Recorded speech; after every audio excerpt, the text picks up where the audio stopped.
Hey Meg, have you ever read The Bell Jar by Sylvia Plath? No, I haven't. What's it about?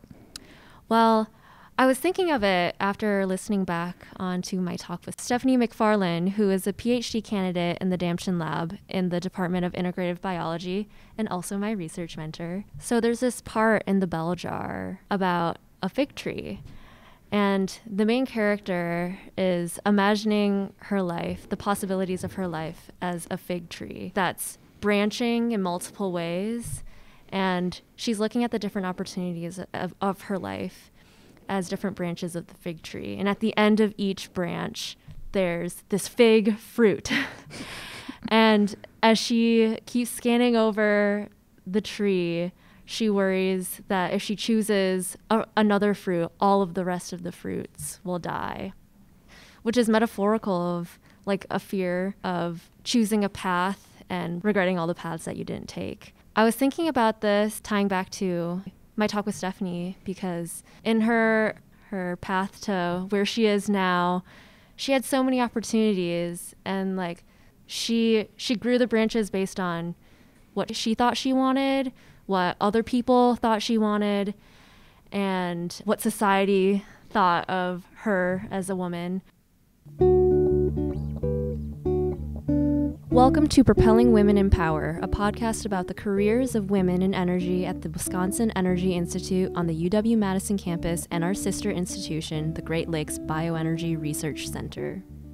I am Mary Riker, and I am a junior undergraduate student studying civil engineering. I am a science writer intern with a passion for meeting people from different scientific disciplines and sharing their stories.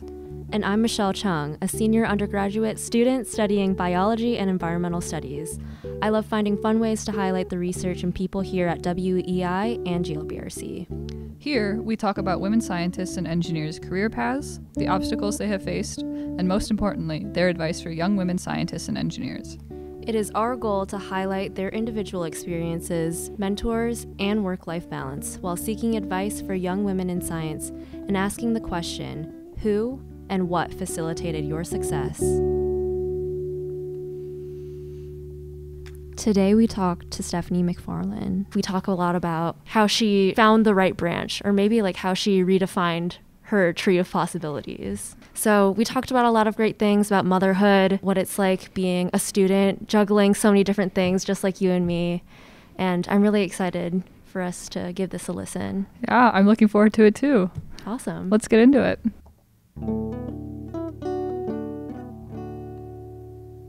I'm a fifth-year Ph.D. student in the botany department, and I am in Ellen Damshin's lab.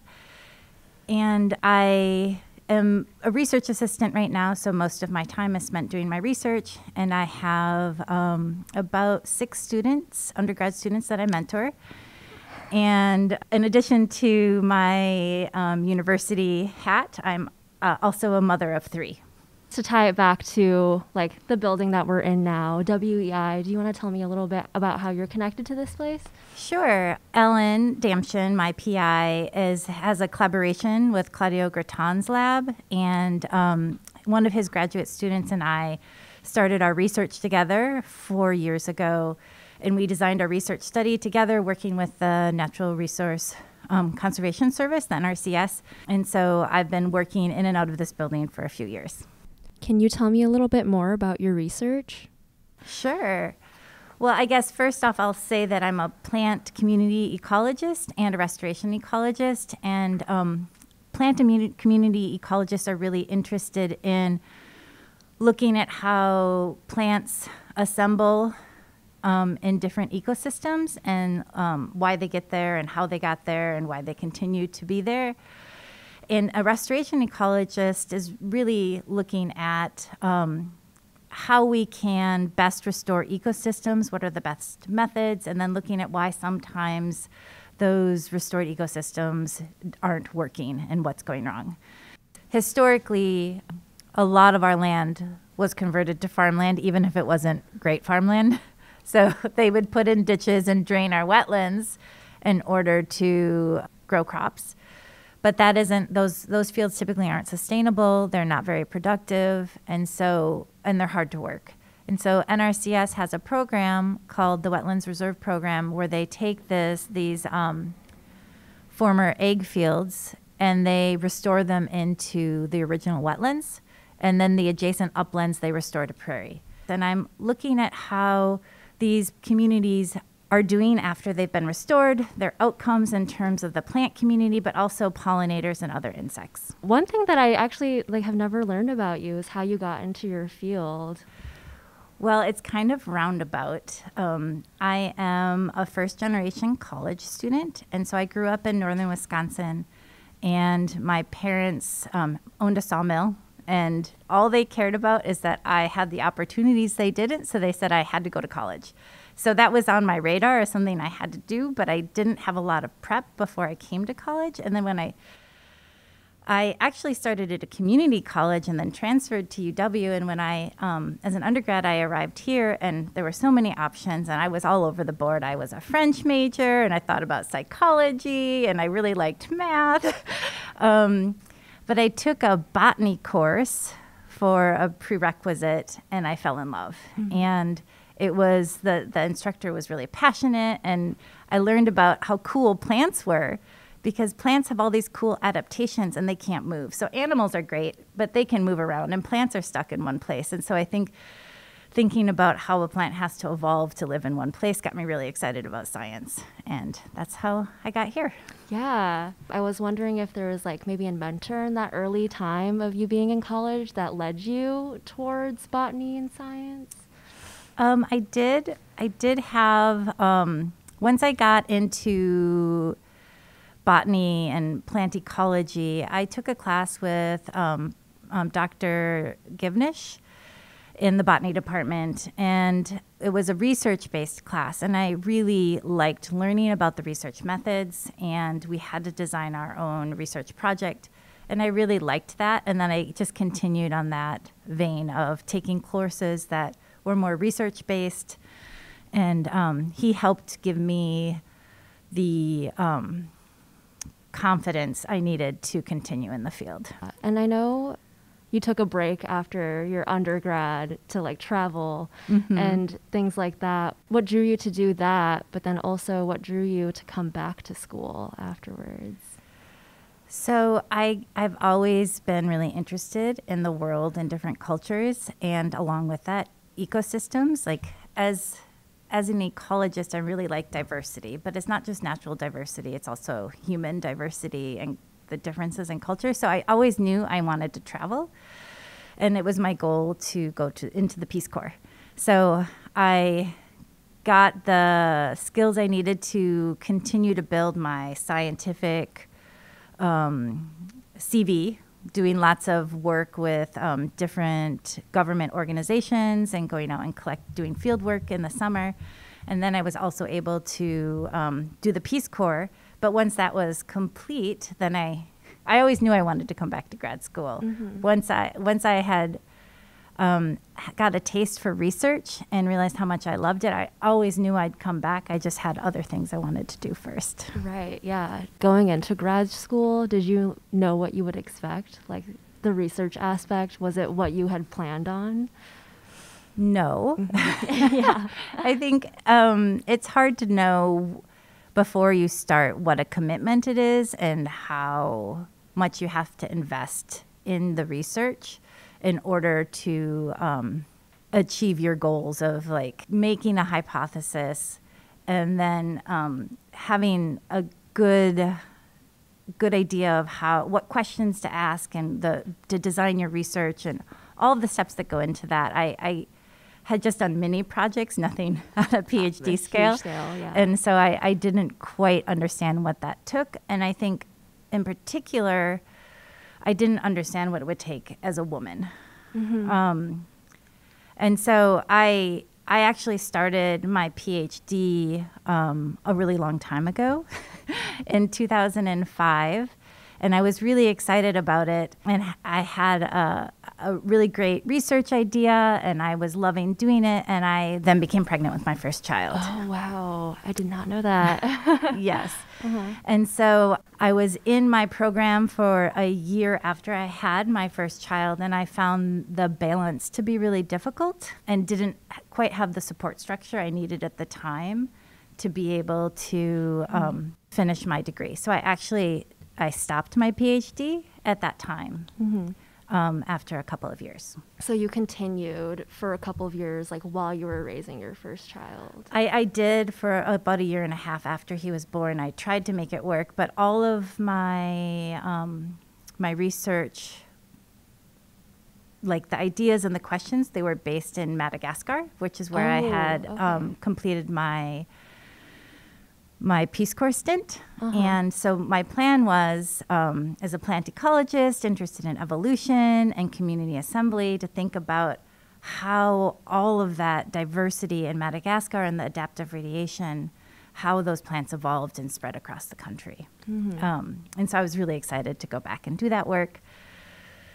But then I had a baby, and I guess what I wasn't prepared for in particular was how you navigate being a mom and a student at the same time. And my research was it was going to Madagascar for 6 months. And that's not really a safe place to travel with a baby.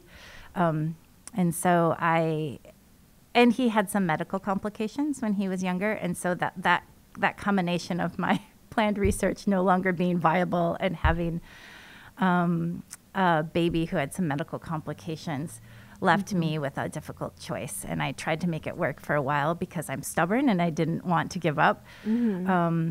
But then I ultimately decided to stop. Was there anyone like in your field that you knew of that was like maybe further along in their career that like was a mom and was able to do anything like that? Or did you not really have a role model there? Most of the women in my department at the time, I didn't know well. They weren't close mentors. My mentors were men, and I saw them do it, but I didn't know how they accomplished it because it didn't seem viable to me. And so, yeah, I had at the time, my husband was also a graduate student. We went back to grad school together, and his advisor, Monica Turner, is an amazing female, and female educator, scientist, researcher, woman, all of those things. And I remember when I had decided to stop my PhD, I told her, because I, was friendly with her because Tim was in her lab. And she really encouraged me to rethink the decision. I could see at the time she was it saddened her to see a woman leaving the sciences because the balance of being a mom and a researcher is difficult. And she encouraged me to figure out how to make it work, and she didn't want to see me give up my dreams. And so that was really important to me because she supported me in a way that I hadn't been supported. And she also supported my decision to pause my PhD. Though at the time I didn't know it was a pause. I felt like if you choose motherhood, you're kind of like that's it. That's the end. That there isn't a way to get back. And so that was a really difficult, hard decision for me. And I struggled with it for years after I stopped, feeling like I had made the wrong decision because I really love research and I love science, and I didn't want to not do that. Right. Yeah. And so you said like Monica, she was the first person to really be that like validating source for you. Did you not find the same validation in like your male mentors? They were great mentors, but it was just I don't think that they could speak to it from the same lens, right? They just had a different lens, and so my advisor at the time was awesome. He was totally supportive. He was supportive of me being a PhD student for half time, so I could stay at home with my baby and be a grad student. But I think most grad students out there realize you can't be a grad student half time. you don't get very far, and I had to then redo, I had to come up with a whole new research project and redo my prelims and all of that sort of thing, and that was just too much for me at a time where I was going through a huge life transition of being a mom and wasn't planning any of it and I've always been one of those people. I'm a go-getter.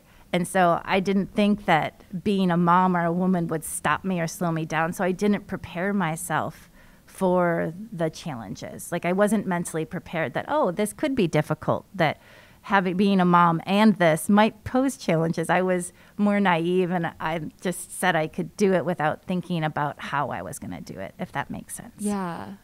What, like in terms of support, was like missing in those early days? It's hard to pinpoint one thing. I think that for one, in academia, we don't talk enough about a work-life balance, that there's a lot of pressure to achieve our goals. And often you do that by working as hard as you can, putting as many hours as you can in a week, or feeling like you aren't up to the standards you should be at, that you're not, that you don't belong here.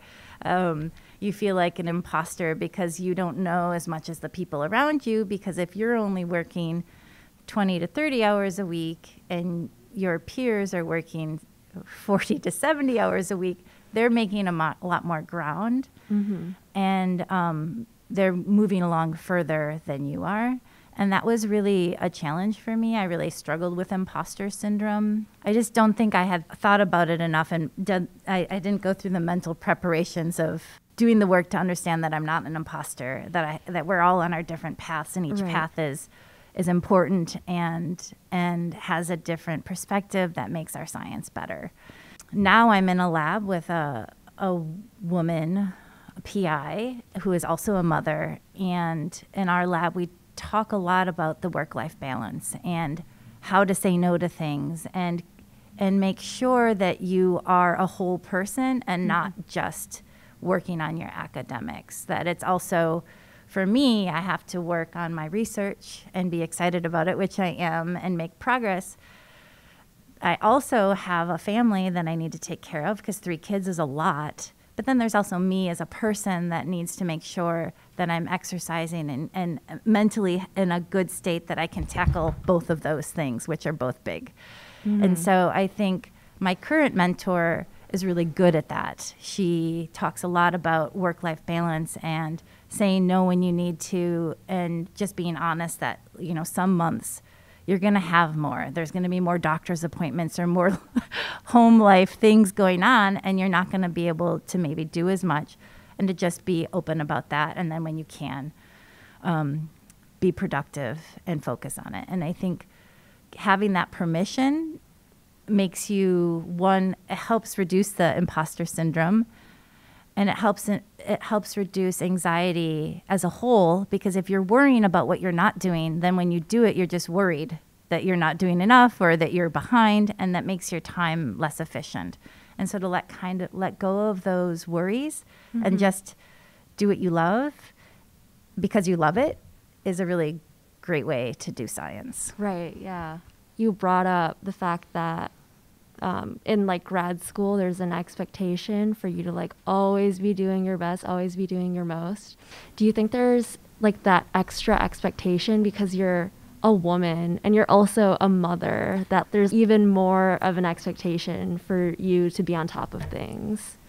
I think that there's certainly an expectation to, when you are working, that you have to be super efficient. But I think for the most part, in my path, I have been able to ignore those expectations for the most part, because you can't, if you don't ignore them, it's hard to move forward because they're all around you. And so I see it more in other people than I do in my own life, because I just try to put on my blinders and just go forward and just be okay with who I am and not worry about what other people are expecting of me. Yeah. Because when I do that, I'm not as good. Frankly, it's very stressful to worry about what other people are thinking and what their expectations are.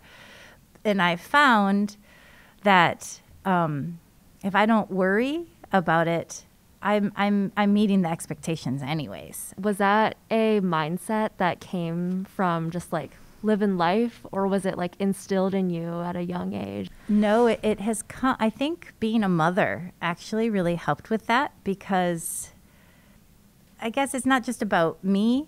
It's about my family, and it gave me the confidence to just let go of the me things a little bit, if that makes sense. And I also think, again, my advisor, Ellen, is really great at, talking about how in academia we all feel imposter syndromes at times, and how we have to let that go and just do our work and recognize that if we're here, we belong here. The university doesn't just take anyone. And so if you're here, you belong here, and to do your best. And sometimes your best is your B work, and that's okay, because you are balancing lots of things. And so that really helps too, that, okay, I don't always have to be doing my A work. To have a mentor say, sometimes your B work is good enough. And because that's really good work still. It's not like your B work is bad work. It's still really good, and it's better than probably lots of people's A work. Yeah. But to just not hold yourself up to this perfection all the time, because it can slow you down and bog you down and kind of suffocate you. So you left your initial PhD and went into being a full-time mother. Was that it? For 9 years. For 9 years. Yeah, that's a break. I'm wondering what spurred the decision to come back. I knew I didn't want to be a stay-at-home mom permanently. It was nice when my kids were young. And ideally, I would have found something part-time, because it was really hard to be a stay-at-home mom. I felt like a big part of me was missing. But I think it was hard to find that balance. And for women, there aren't a lot of part-time positions when your children are young that you can maintain a professional career part-time. That they don't let you do that in most places. It's like you're all or you're nothing.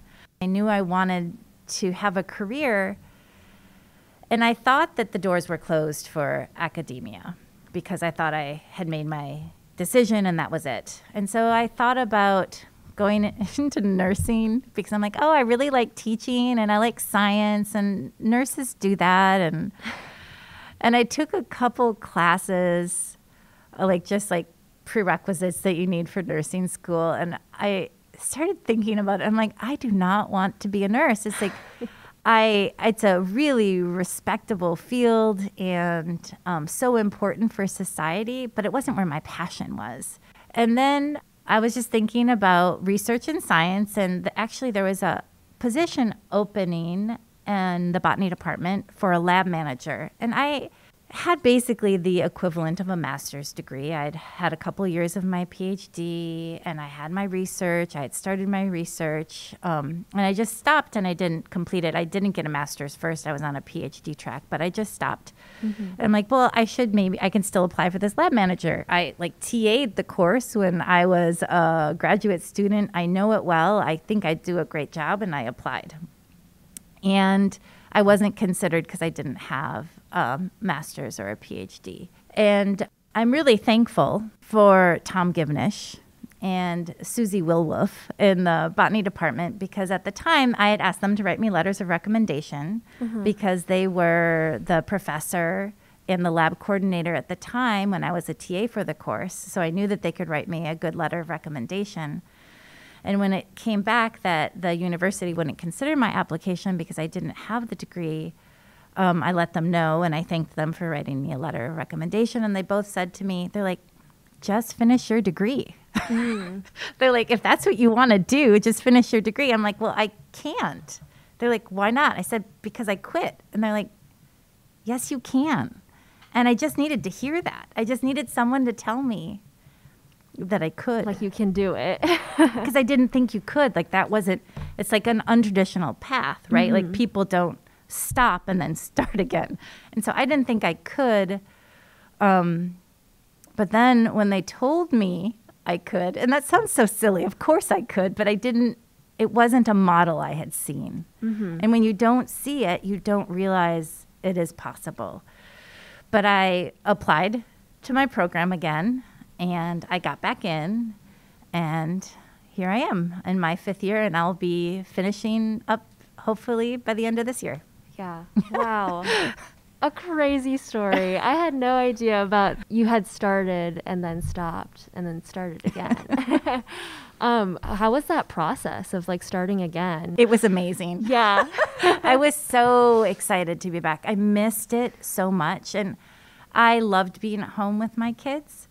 And like I said, in an ideal world, I could have done both. I could, like the 50-50 would have been enough to make me feel like I was meeting, like that I was an acceptable example of a graduate student and that was okay. I just didn't feel that way. And some of that is probably self-imposed by societal pressures. It wasn't like my advisor at the time was telling me or like was making, he was supportive, but it was just the models around me. It was what is expected of graduate students in general. And so when I came back, I was so excited to be on campus again. I was so excited to be teaching, and I had a new lens for all of it. To where when my first couple years as a graduate student before kids, I felt that imposter syndrome weigh on me a lot, especially as a first generation college students. And then I was working on my Ph.D. and everyone else around me had so much more experience and had done all the right things to prepare themselves for their journey. And I didn't feel like I had. So I had serious imposter syndrome and a lot of anxiety. But when I came back, I just didn't care because I was back and I was a mom and I was doing it and I was going to finish it and no one was going to stop me. And I was able to shed a lot of what the younger version of me wasn't able to. And like so the societal expectations no longer like weighed on you as much. Yeah. And so I was really excited to be doing research and teaching and all of that and had yeah.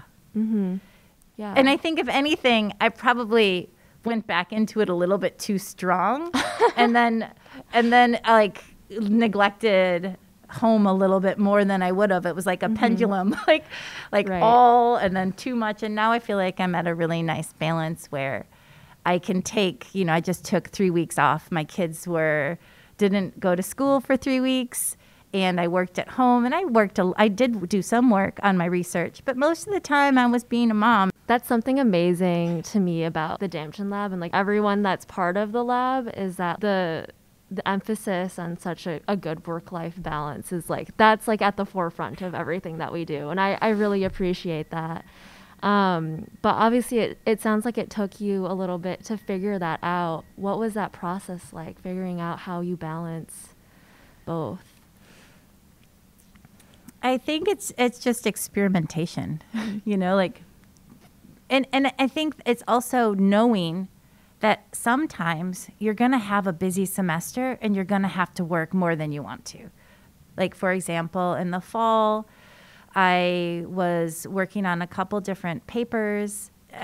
I still am working on them, but I was also giving a presentation at an international conference, and I had a lot of data cleaning and analyses to do to prep for both the papers I was working on and the presentation. And so I was working 60 hours a week for pretty much the whole semester. And so that is not my typical work amount, but it's also okay because I knew it was short term and that I was going to then be able to take time with my kids and just chill out over the holidays and play lots of board games and cook together and do all of those sorts of things. And so I think that part of it is knowing that sometimes you're going to have a deadline and you're going to have to work really hard for that. And then the balance might come a little bit later where then you take time to just recover and reconnect with your family. And sometimes I think that you always feel guilty about your choices to a degree when you're working that long. But I also think it's a really good lesson as for a woman to give her family. And so I'm really happy that my kids can see that I prioritize two things, that when they need me, I'm there, and I can take 2 weeks, 3 weeks off and like hang out with them and build snowmen. But that sometimes my attention has to be on working on my degree for me, because that's important for me as a person, as a woman, to fulfill my dreams, and that if they want to fulfill their dreams, they have to work hard, and this is what it looks like. Mm-hmm. What you were saying about like what you show your family, your dedication to your work and your dedication also to them. I see that as like someone that you mentor to. You lead by example, I guess you could say. And I definitely see the merit of like valuing that balance.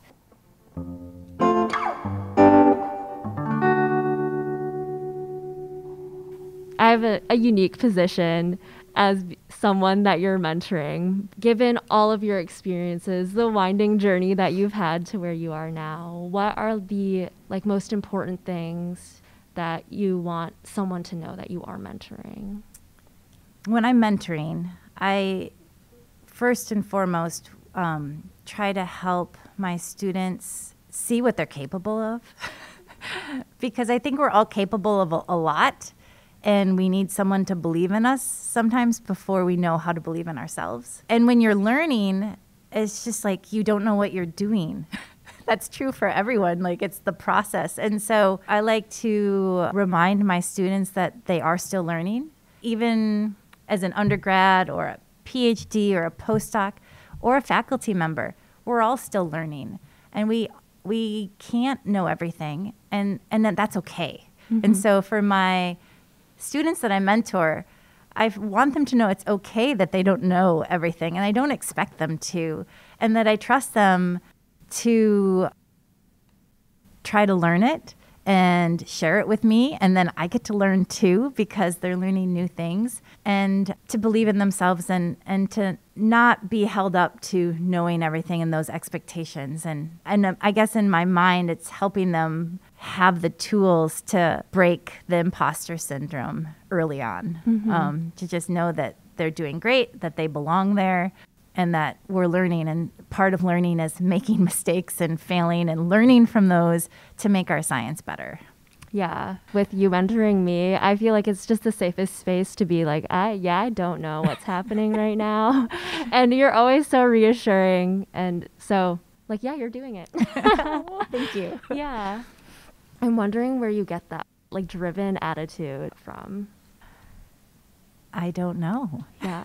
I guess, probably, a lot of who we are probably comes from our family. And my mom, her parents were immigrants, and my dad's parents were farmers, and they were poor, and they started their own business, and they made a lot happen for themselves, even though they didn't necessarily have all the opportunities that I have. And so I think just seeing a determination in them and knowing that if you set a goal, if you work hard, you can do it.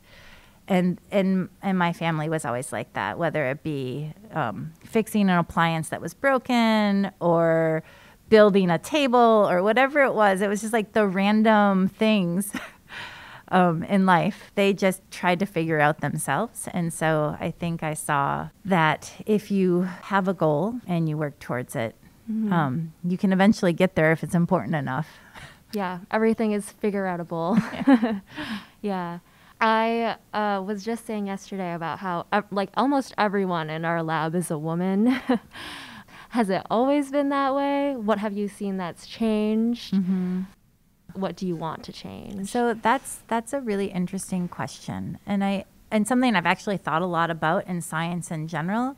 I'm actually working on a paper with the lab group with Ellen, and a former Ph.D. student is leading the project, Janine Richards, looking at women and race and in ecology in particular. And we're just starting that paper. But it's based on Ellen Damshin wrote a paper in 2005 about visibility. It's called Visibility Matters, and it's looking at women in ecology. And that paper found that at the undergrad and grad student level, there's equal representation of men and women in ecology. And that as you move up to postdoc, there's still pretty equal representation, but maybe not quite as good as at the lower levels. But by the time you get to assistant professor and full professor, women are not represented as well. And looking around me on campus, you can see that women aren't as well represented in the higher positions in departments as men are. And I'm really excited to be working on this paper to see what we find out for what's happening now. For the 2005 paper that Ellen wrote with her co-authors, it was looking at textbooks and seeing who's represented in the textbooks. And at that time, the scientists represented were mostly male. And so again, what you see trickles in. And it's like what is possible is based on what we see around us. Right. And then thinking again about what are professors choosing to put in their lectures. And I know I TA general ecology with Ellen for a number of years, and she really made an effort to make sure that she had not just women, but minoritized people and as many examples as she can, because she knows that it's important that what you see as your mentors and the leaders in the field, and that impacts accessibility to everyone else.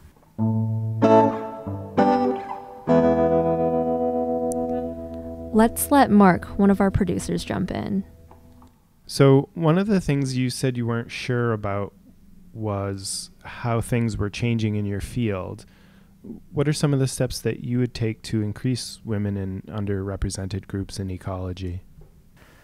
That's a great question. I think one of the first things that could be done, for at least based on my own challenges, is at least when children are younger and they need you more, to have it be more acceptable to have a part-time position and have it clear that when you're doing that, what the expectations are, that you're not expected to achieve the same amount as someone who's doing it full-time if you're doing it part-time, and have that be really clear and supported. And I can speak to that from my path.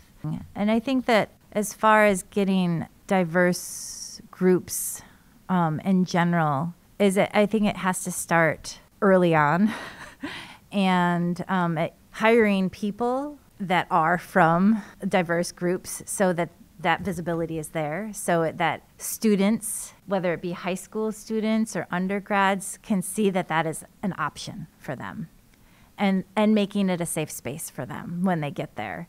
And we have a lot of work to do in both of those areas. And I know that the campus is really working to hire more and more diverse people because that visibility is so important. But I think continuing that as a first generation college student, I know that is hard, because you don't have all of the same experiences. And I think just having open conversations and being like, we don't all have the same experiences, but that doesn't mean you can't do it. And having programs that can help people who have different backgrounds and have different experiences, that are bright and talented and can make our science better. You were about to stop for the first time and you got a pep talk from Monica Turner, right? What did she say? She just encouraged me to push through even though it was hard, because she didn't want to see me not continue. And so this was a long time ago. So the exact thing she said, I don't remember.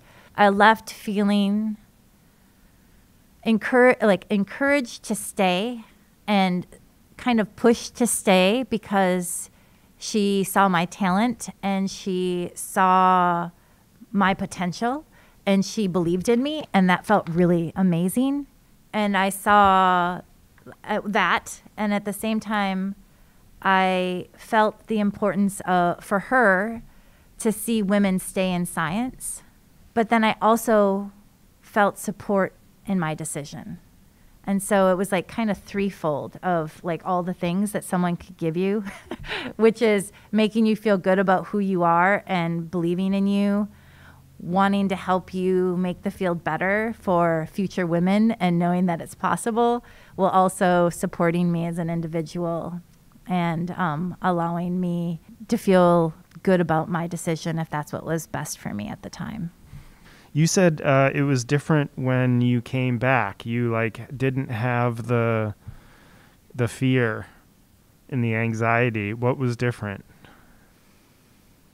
I think that it's life. I think living a little bit more of life and having had some challenges as a mother.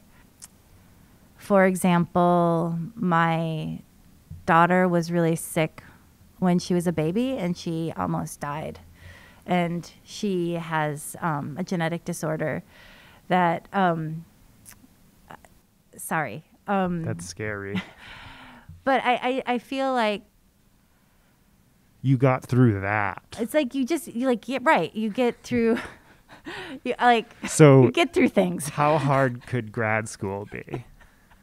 It was just a different life perspective, right? It's like you have 3 kids. They're full of challenges, whether it be some medical issues or just being at home with them all day, every day. And I just gained confidence in who I was. For me, when I was younger, I didn't have as much of a long-term perspective. I was like, I want my degree and I want to be a faculty member and I want to do research. But it wasn't a wide, detailed lens. It was just like it was a straight path. And I think that with a little bit of time, I just could see myself as a whole more. Something you said I related to tremendously, which was having a kid is relieving in this weird way that your life is no longer about you and you don't have to shoulder the burden of your own expectations anymore. And somehow it opens things up and it relieves a tension of what you have to do for yourself. It's not about you anymore. Yeah. You know? Well, and I think just before it was the grad school was what you did to get the job you wanted. And so now I see grad school as my job. I'm here. This is my job.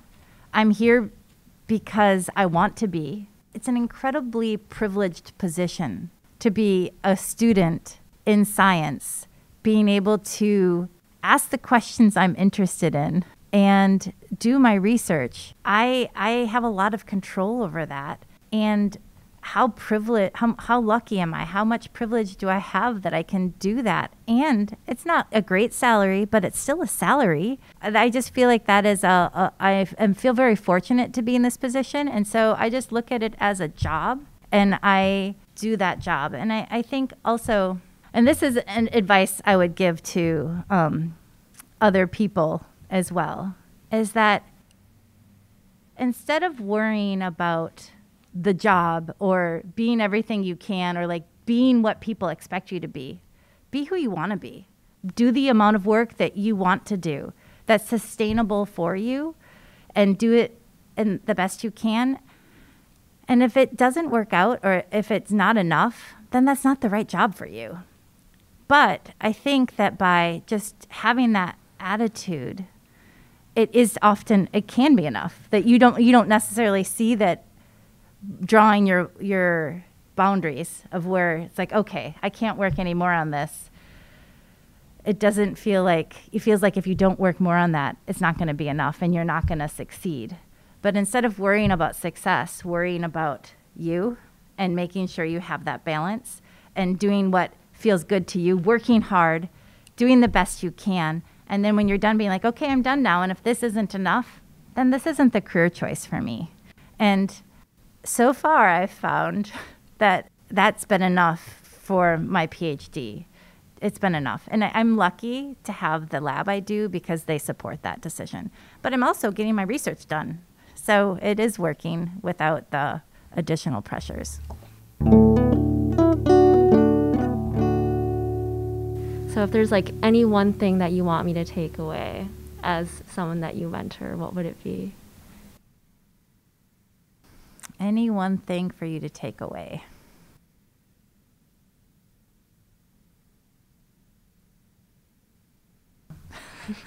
You in particular? Well, that might make me emotional. I guess for you, Michelle, I would want you to take away that you are I'm going to get emotional too. brilliant and fun and unique and creative. And I've been so impressed with your ability to be your independence and your determination have all been really admirable. And you can do whatever you want because you have the skills and the personality and just the awesomeness to do it. And so I feel very, very privileged and lucky that I was able to mentor you because you are an outstanding person, both as a scientist and just an individual. And so I would hope that you would always know that about yourself. Thank you. And I'm so blessed to have someone to mentor me that always reminds me of that. Thank you, Michelle. And thank you so much. I really appreciate it. You are. You really are amazing. We were talking earlier. Another way that you lead by how you live is how open you are to wearing your heart on your sleeve. And I think that's just like the strongest thing ever, that you're not afraid to show how you feel. I'm very grateful for that. Thank you. And this is, it's related, but something I was hoping that would come up is like thinking about different stereotypes of what science is. And science is supposed to be objective and clear and efficient. And then when we think about stereotypes of women, women are subjective, irrational, and distracted. And so I think that there's a message that women don't belong in science just based on these stereotypes of what science is and what women are. But we forget that science is a social construct. It is subjective because all of society is subjective.